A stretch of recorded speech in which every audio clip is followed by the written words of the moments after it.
ភ្លេចទេខ្មែរជន់ភៀងខ្លួនអើយ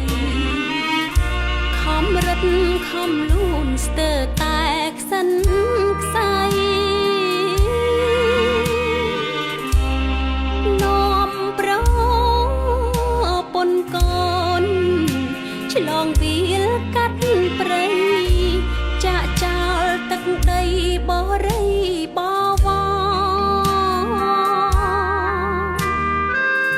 ររត់ចូលដីថៃស្ទើរខ្សែព្រោះមានសៀមចិត្តសាមញ្ញច្រើនខ្មែរស្លាប់ក៏ដឹកទុំលាក់ជ្រុង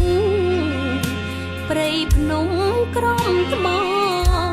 នឹកសែនអាសរខ្មែរជន់ភៀងខ្លួនលន់ស្នូមីនផ្ទុំទុំលុះជីវិតនៅអរាភ័យផិតស្មានជីវិតសូនអនិច្ចាខ្មែរអើយរងទុកទួនរត់កិច្ចពីយួនស្វែងរកសេរីនឹកភ្នំដងរែកសំរែកផ្ដាផ្ដាំមើយខ្មែរភៀសខ្លួនចាំគេប៉ងប្រឡ័យសៀមយួន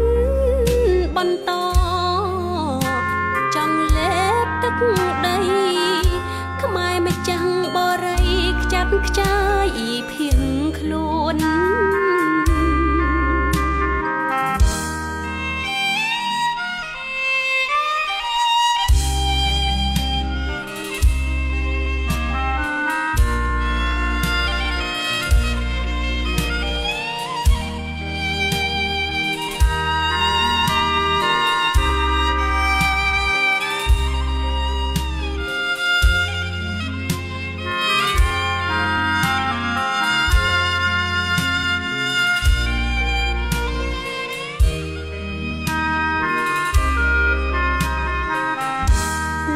ស្នូមីនផ្ទុំទុំលុះជីវិតនៅអ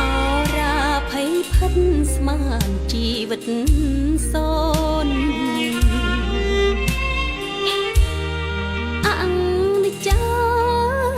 ខ្មែរអើយរងទុកទួនរត់កិច្ចពីយួនស្វែងរកសេរី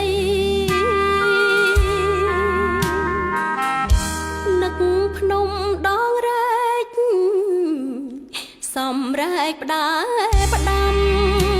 មើយខ្មែរភៀសខ្លួនចាំគេប៉ងប្រឡ័យសៀមយួនបន្តចង់លេបទឹកដីខ្មែរម្ចាស់បរិយខ្ចាត់ខ្ចាយភៀងខ្លួន